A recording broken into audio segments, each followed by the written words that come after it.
Welcome to the Short Funk Podcast. I'm Tom Barbalet, and today, what I enjoyed from WWDC.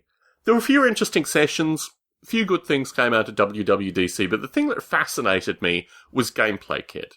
Gameplay Kit is Apple's new AI/game intelligence engine that was released at WWDC this year. This fascinates me for a few reasons. Obviously, I've been developing Noble Ape for, 19 years now. In fact, yesterday was actually the day. I missed the anniversary of Noble Ape, ladies and gentlemen. That's what happens when your kids get 19 years old, ladies and gentlemen. Anyway, so from my perspective, having developed Noble Ape for how many years, the concepts in Gameplay Kit were very similar to things that I'd run into with developing Noble Ape. Also, probably more than a decade ago now, I was part of an industry group to create AI standards in order to promote the notion that people could create AI SDKs for games. This was a very tortured, political, basically we had agreement from everyone except for one person, but we needed complete agreement before we could move forward. Kind of nonsensical work group that, these kind of standards bodies can typically digress into unless there are very strong common themes that need to be presented throughout. What fascinated me with Gameplay Kit was the elements that Apple chose to work with.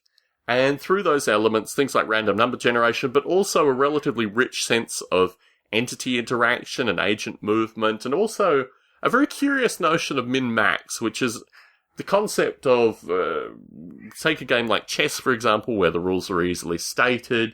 What are the best possible moves that a computer opponent can make with the given rules over a given period of time, knowing many possible iterations of the moves that the opponent is going to make against the computer.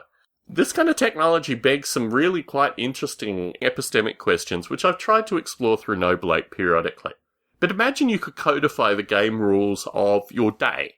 Imagine you could codify, getting up, getting dressed, having a shower, then getting dressed, going to your workaday job, all these kind of things, and the iterations of things that would go on through your workaday job.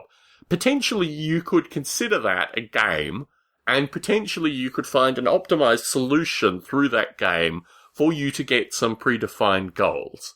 I think that's a really interesting philosophical question, that we potentially have got to the stage where our days are so automata-like that you could program this in as a set of rules, and the rule set would probably be maybe 100 rules long, potentially even like 200. I don't know how detailed one would get. That's a job for a future philosopher.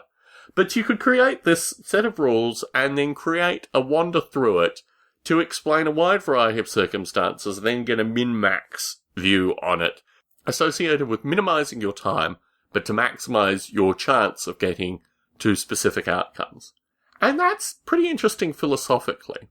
Anyway, Gameplay Kit certainly made me want to do more development with Noble Ape and made me think more critically about a lot of what I was doing with Noble Ape, and I'd resolved down some ideas that I'd been working on anyway associated with dividing up the being component of Noble Ape into constants and things that change rapidly over time and things that change slower over time, just as a means of also, getting additional analysis with the view that most of the stuff that occurs quickly over time is now in Gameplay Kit. So you could almost do a hybrid Noble Ape Gameplay Kit, which would give you additional richness through Noble Ape, but would take care of the basics through Gameplay Kit.